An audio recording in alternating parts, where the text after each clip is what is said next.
What's good? Thank you for stopping by to visit the channel for this advanced stats preview of the Week 6 games. Some notable matchups in the world of college football that I wasn't able to get to. So, if you'd like to hear a different take of college football from an analytical perspective, if you haven't done so already, please click that subscribe button, click the notification bell, and select all so you don't miss another video. And just a reminder, I've already done previews this week already, so these are just computer model projections and advanced stats breakdown. Also, I'd like to give a shout out to one of the new subscribers, Scott Champion. Scott Champion wrote Kansas State versus Iowa State. Could you do a synopsis of that game? I know it's not a Georgia versus Bama matchup. True story. But it's also not a Buffalo versus Louisiana Monroe matchup either.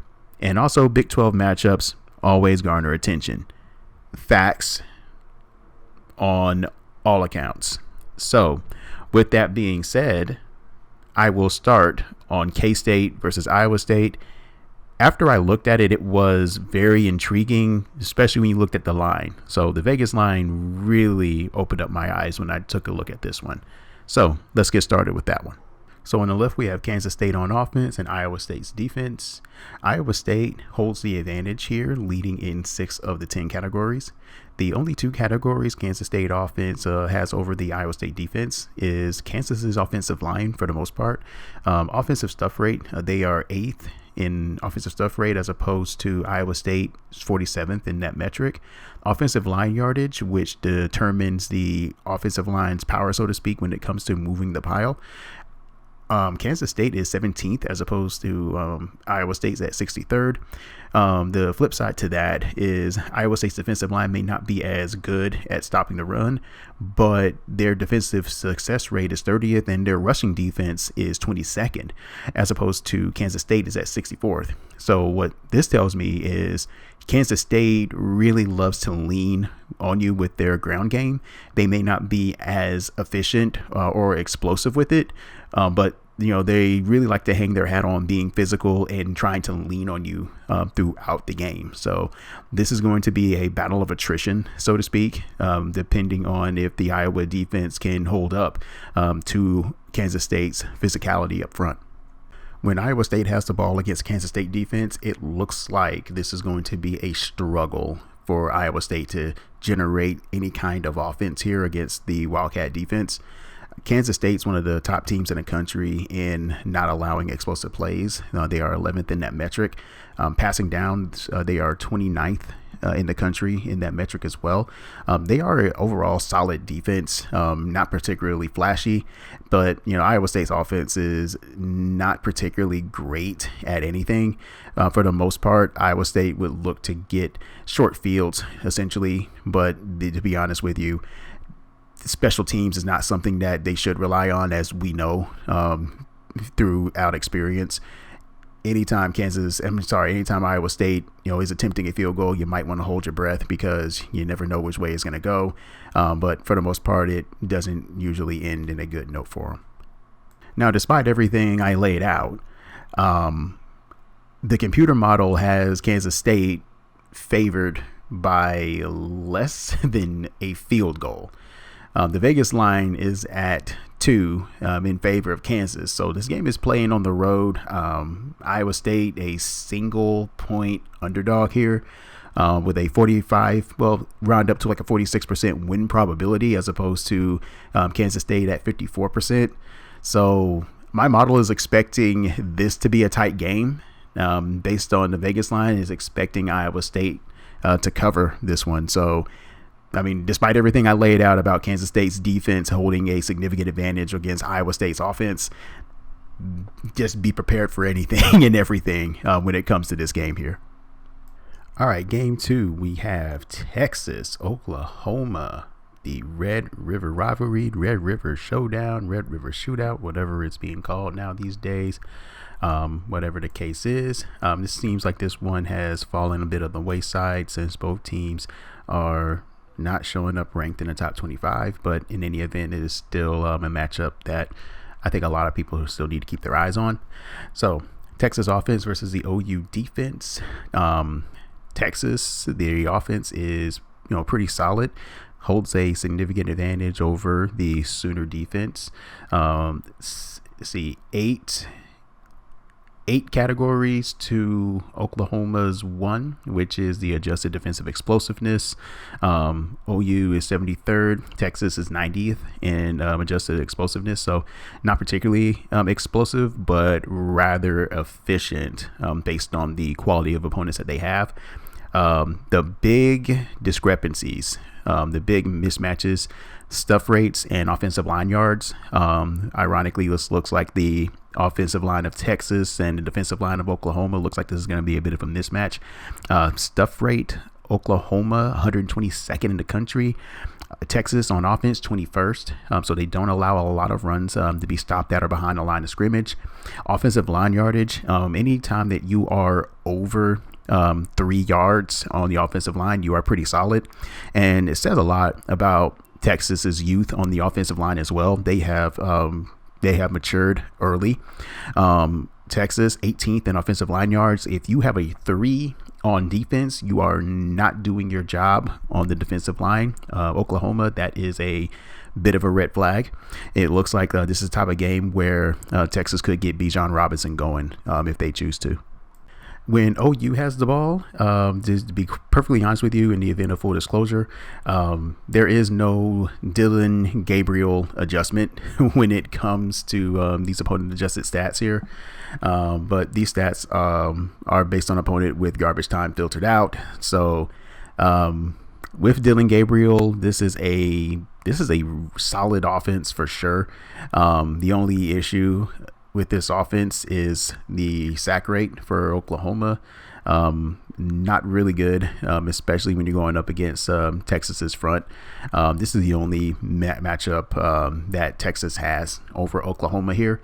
But if Dillon Gabriel is not able to play, pretty much this info card could be rendered obsolete here, because he does make that offense go, so to speak. So very big part of that offense, we will see if he is able to play. If he is, and he's more than 80 to 85%, this could definitely be a challenge for the Texas defense here.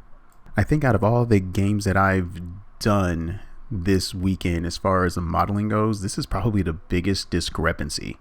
The Vegas line has Texas as the favorite by 7 points. My model has Texas favored by 12, which is really interesting. I wasn't really expecting it to be that big of a discrepancy here. But to be quite honest with you, the Vegas line being at 7, just to be blunt, Vegas knows more than I do when they handicap these games, to be quite honest with you. So I always defer to them. They are the GOAT. There's a reason why it's hard to beat the house. So very interesting to see such a discrepancy with my spread as opposed to Vegas here. I'm usually almost within line with them, but to see a 12-point spread as opposed to Vegas having 7 is pretty concerning for me. Hopefully I get this one right. So if I don't, hey, we'll see. I'll just chalk it up as a loss.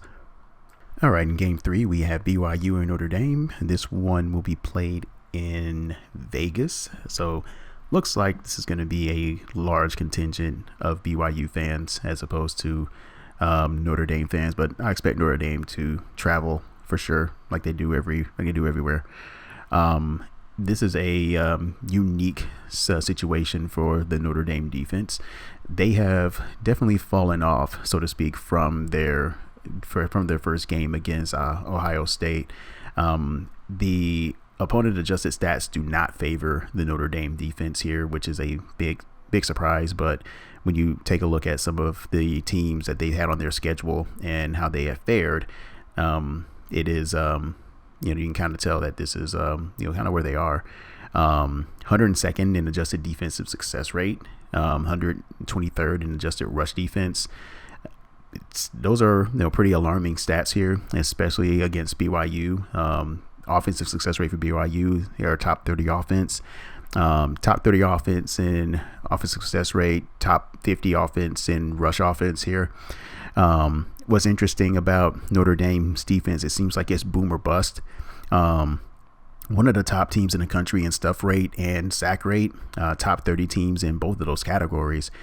So they do well in disruption, but as far as being able to stop the run and play sound football, it is a bit of a grind.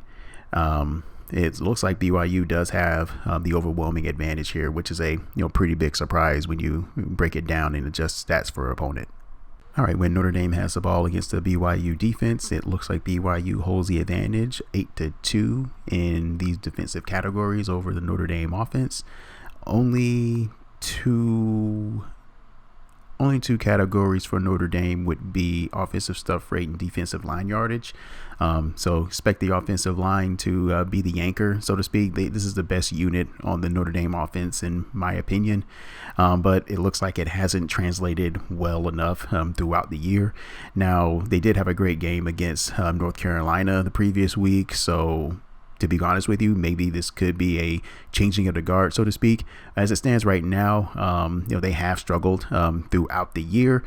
100 in adjusted offense EPA, 102 in offensive success rate, 100 in passing offense, 118th in passing down offense. Not really a great offense. Maybe the game against North Carolina might have been what the doctor ordered, but North Carolina, to be quite honest with you, they can't stop a nosebleed. So, this could be fool's gold, but we'll see. The BYU defense is pretty solid. Top 20 defense in defensive EPA. Very solid unit, very well coached.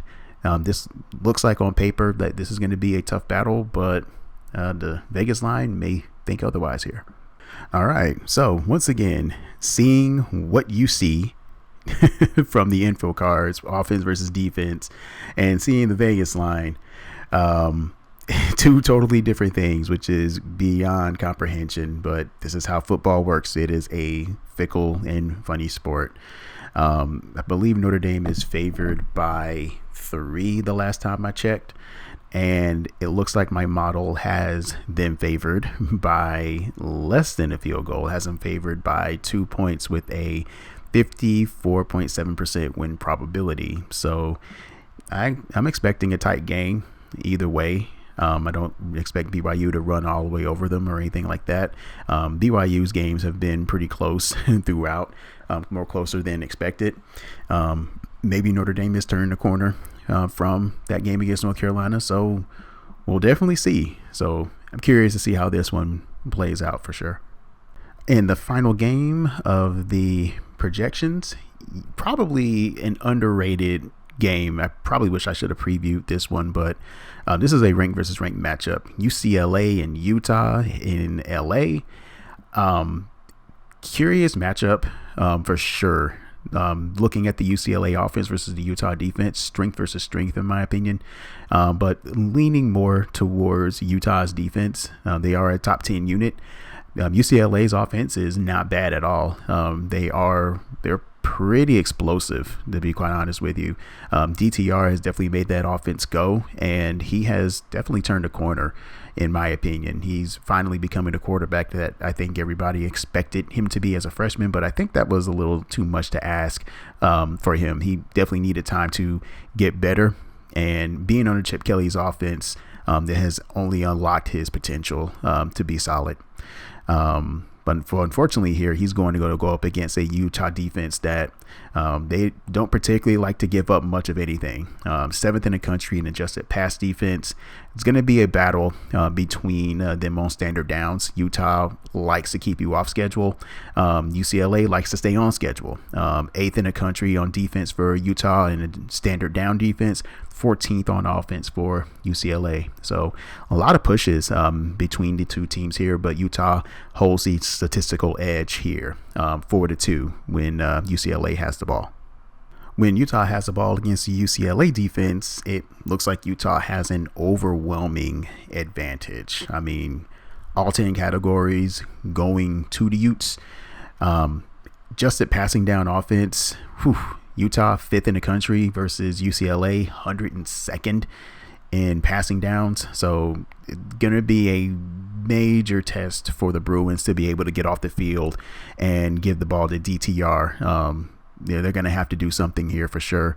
Utah 34th in the country in offensive explosiveness. UCLA, one of the worst teams in the country in stopping explosive plays, 104th in that metric. Yeah, this is going to be tough sledding, I believe, for UCLA's defense. If they are able to get some stops and get the ball to DTR on offense, this game could be, tighter than anticipated, or could be just as what Vegas actually predicted. All right, the computer model has Utah favored by around a field goal, or give or take 3.4 points in favor of the Utes. The Vegas line has Utah favored by 4 in this game, so a little bit off with the Vegas line, but in the event, that's why we do these, just to test to see if our models can at least beat Vegas, or if not, try to break even. So this game, I feel, could be the game of the day, with all due respect to Kansas and TCU, which is the highlighting game, I believe, of the day. But I think this one has the potential to be really good. Now, if you're able to stay up and watch this one, or whatever the case is, then definitely feel free to check this one out. Well, at the end of the day, that is it for these weekly projections. So if you can, give me your thoughts on either of the 4 games or what have you, or if there's like a particular game out of the 4 that you were really, really interested in, you can give your thoughts on that one, and I will check you on the next video. Thank you again for tuning in, and see you next time.